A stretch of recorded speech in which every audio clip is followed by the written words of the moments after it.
Hello everyone, welcome to my channel. तो बिना किसी देरी के शुरू करते इस ड्रामा का हिंदी एक्सप्लेनेशन का एपिसोड 15। एपिसोड के स्टार्टिंग में हम देखते हैं कि जुआन ने जैसे ही उसके फर्स्ट क्रश के बारे में पूछा तो मोम ने बताया कि ये मेरे बेटे हाई जून को हाई स्कूल में पसंद करती थी।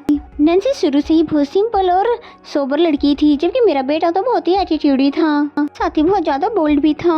और स्कूल में हमेशा नैन्सी उसका पीछा किया करती थी, कभी होमवर्क का पूछने का तो कभी उसका हाल पूछने के लिए। शायद शाओजिन ये बात अच्छे से जानता था कि नैन्सी उसे पसंद करती है, लेकिन फिर भी वो उसको अपने पीछे आने से मना करता था। लेकिन वो जितना ज्यादा मना करता था उसकी फीलिंग तो उसके लिए उतनी ही बढ़ती गई, और यहाँ तक कि मैथ्स के क्वेश्चन सोल्व करने के लिए हमारे घर पर भी आ जाती थी। लेकिन शाओजिन हमेशा उसको डराया करता था अपनी मॉम के खाने की धमकी देकर कि तुम यहाँ पर होगे तो तुम्हें मेरे मॉम के हाथ का खाना खाना पड़ेगा, क्योंकि मॉम बिल्कुल भी अच्छी कुकिंग नहीं करती है। इसलिए नैन्सी को अपनी जान बचाना ही बेहतर लगता है। और उसे रिलेशनशिप का तो कोई एक्सपीरियंस नहीं है, लेकिन एक बार प्यार तो जरूर किया था। और फिर उस फायर वाले इंसिडेंट के बाद उसे पैनिक डिसऑर्डर का अटैक आने लगा, जिसके बाद तो ना ही उस इंसिडेंट को भूल सकी और ना ही उसे किसी से प्यार हुआ। एंड देन जॉन आंटी की बातों को सोचते हुए घर पर आ जाता है और नैन्सी की पिक्चर देखता है, जहाँ पर आज उसको वाकई नैन्सी बहुत ज्यादा मासूम लगती है। एंड देन नेक्स्ट सीन में हमें हाई स्कूल का सीन दिखाया जाता है, जहाँ पर मिस येकेन को एज अ चीफ गेस्ट बुलाया गया था कि उसने और जुके ने भी यहीं से पढ़ाई की थी, इसलिए हर साल फंड देकर ये स्कूल की मदद करती है, जिसपे येकिन इनको शुक्रिया अदा करती है और यहाँ पर बिताए हुए लम्हों के बारे में बताती है। और फिर तभी जुकेन भी ये फंक्शन देखने के लिए आ जाता है, जबकि जुकेन को तो गैदरिंग पसंद नहीं है, ना ही लोगों के बीच में बैठना पसंद है, लेकिन येकिन के लिए वो खुद को बदलना चाहता था और उसे भी देखकर ये काफी अच्छा लगता है। एंड देन नेक्स्ट सीन में नैन्सी को दिखाया जाता है, जो कि एक रूम में आ जाती है, जहाँ पर वो शाओजिन का पीछा करते हुए आया करती थी, लेकिन वो हमेशा नैन्सी को देखते हुए डांटते हुए उसको यहाँ से जाने के लिए कहता था। फिर तभी वो कुछ बॉक्सेस उतारने लगती है, अगर जुआन वहाँ पर नहीं आता तो ये सारे बॉक्सेस इसके ऊपर ही गिर जाती, और फिर जुआन उसको केयरलेस कहते हुए हेल्प करने लगता है। फिर नैन्सी जुआन को देखते हुए दिल्ली में कहती है कि शाओजिन, क्या तुम जानते हो कि मैं फिर से किसी को पसंद करने लगी हूँ, लेकिन मुझे उसे बताने की हिम्मत नहीं हो रही, क्योंकि मुझे डर है कि वो तुम्हारी तरह मुझे डिसलाइक न कर दे। फिर जुआन ने बताया कि मुझे तुम्हारी मॉम ने भेजा था तुम्हें कुछ सामान डिलीवर करने के लिए, और फिर उसके हाथ पर शाओजिन के बनाया हुआ स्केच देखता है। फिर कहता है कि मैंने तुम्हें कभी भी डम नहीं समझा, और क्या हुआ अगर तुम थोड़ी बहुत डम हो भी तो, और जरूरी तो नहीं है कि हर पर्सन चालाक और घमंडी हो, जैसी भी वो बहुत ही अच्छी हो। और फिर जुआन ये कहकर वहाँ से जाने लगता है, पर नैन्सी के तो ये बातें बिल्कुल दिल पर ही लगती है, क्यों न लगे, क्योंकि पहली बार किसी लड़के ने आज तारीफ की है। और फिर दिल ही दिल में बोलते हैं कि नैन्सी, तुम्हारे पास आखिरी मौका है, इसे बोल दो, इसे तुम खोने मत देना। और फिर ऊंची आवाज में पूछने लग जाती है, क्या तुम मेरे साथ फैन कॉन्फ्रेंस में जाओगे? और जुआन तो जैसे सुनना ही यही चाहता था। देन फंक्शन का सीन दिखाया जाता है, जहाँ पर हेड मास्टर जुगेन का थैंक यू कह रहा था, क्योंकि आज हमारे स्कूल को जितनी भी सक्सेस मिली है तुम्हारी वजह से है। आई होप कि हमारे सोसाइटी में तुम्हारे जैसे और भी लोग पैदा हो जो कि दूसरों के लिए सोचते हैं। तभी जुगेन का डैड आकर हेडमास्टर के सामने से टोंट करने लगा और कहता है कि उसकी बातों से ऐसा लगता है कि जैसे वो अपने बेटे को बिल्कुल भी पसंद नहीं करता, जिसपे जुगेन सैड होकर बाहर आ जाता है और उसके पीछे येकिन भी आकर उसको समझाने लगती है कि वो कड़वी बातें जरूर करते हैं, पर जैसे भी है वो तुम्हारे डैड है। जुगेन उसको थैंक यू कहता है, ये बोलते हुए कि तुमने मेरी जिंदगी के हर मोड़ पर मेरा साथ दिया और मैंने तुम्हें कभी कोई फायदा नहीं दिया, हमेशा तुम पर बर्डन बनकर रहा। तभी यहाँ पर आकर एक लड़का उस जुगेन से रिक्वेस्ट करने लग जाता है कि मेरी गर्लफ्रेंड तुम्हारे साथ सेल्फी लेना चाहती है, क्योंकि ये तुम्हारी बहुत बड़ी फैन है।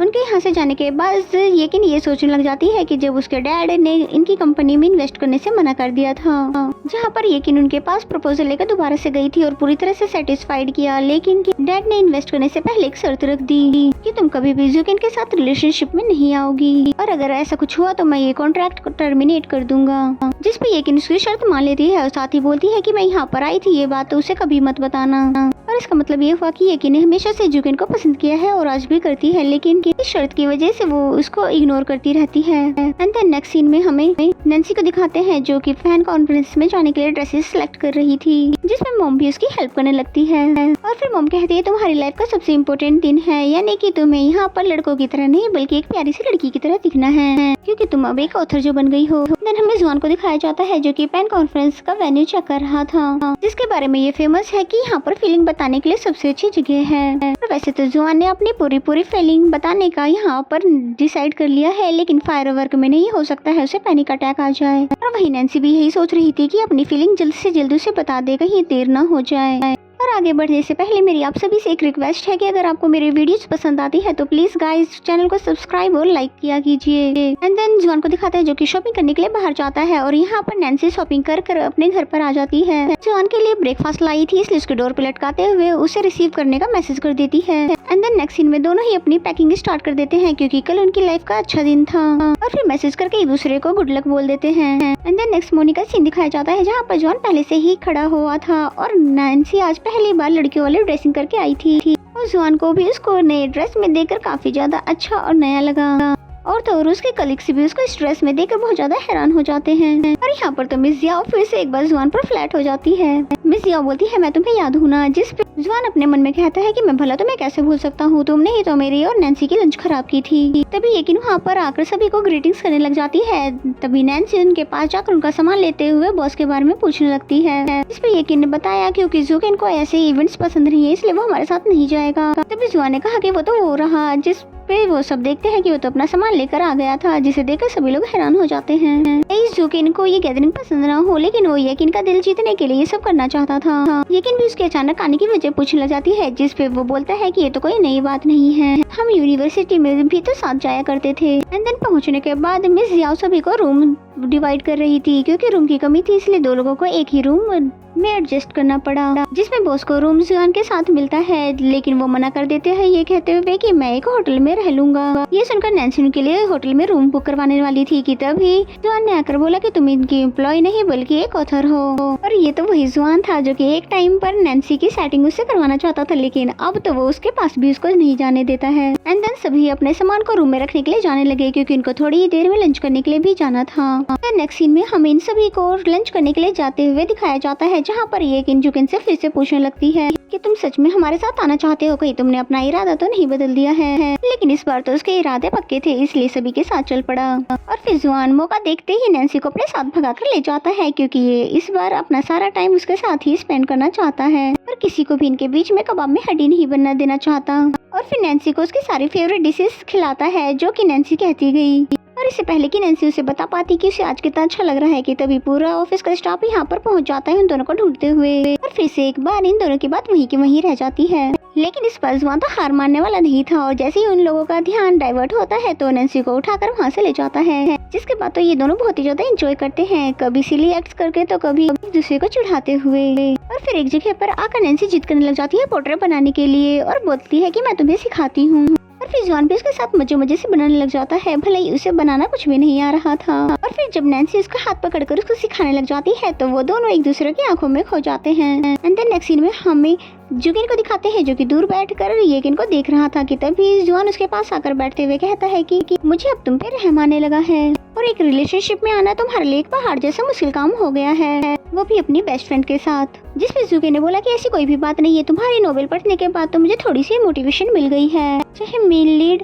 अपने प्यार की खुशियाँ नहीं दे सकता लेकिन वो अपने प्यार को तो बचा सकता है। जिसमें जुआन ने बोला कि क्या मतलब है, अगर एक लड़का ब्रेव है उसे मार्शल आर्ट आता है तो लड़कियां उसे पसंद क्यों नहीं करेगी, ऐसा तो सिर्फ तुम्हें ही लगता है। जुकेन फिर से बोलता है कि तुम्हारे नोवेल के अकॉर्डिंग एक लड़का जो कि फीमेल लीड के साथ रिलेशनशिप में आ गई जिसकी वजह से उसकी विश अनफॉरगेटेबल लव वाली पूरी हो गई और फेरी ने तो अपनी विश पूरी कर दी और जिसके बाद वो लड़का कहाँ से आया था और कहाँ चला गया इसके बारे में तो किसी को भी पता नहीं, जबकि फीमेल लीड तो इस रियल वर्ल्ड में अकेला ही रह जाती है। तो फिर क्या तुम्हें नहीं लगता कि लड़कियां ऐसे लड़कों को कभी पसंद नहीं करती? जुकेन क्या कहना चाहता है और क्या नहीं ये तो जुआन को नहीं पता, लेकिन उसे ये बात तो समझ आ गई कि नैन्सी की विश पूरी हो जाने के बाद वो यहाँ से गायब हो जाएगा। इस बात को सोचकर वो बहुत ज्यादा सैड हो जाता है। जुकेन कहता है कि इस नोवेल से मुझे इतना तो समझ आ गया है कि भले ही अपने प्यार को पाओ या ना पाओ, कम से कम उसे एक बार सच बता कर तो देखो। और जुआन इस बारे में तो भी नैन्सी को कुछ नहीं पता लगने देता है लेकिन सारा टाइम उदास बैठा रहता है। और फिर नैन्सी ने उसकी उदासी की वजह पूछी, यहाँ तक कि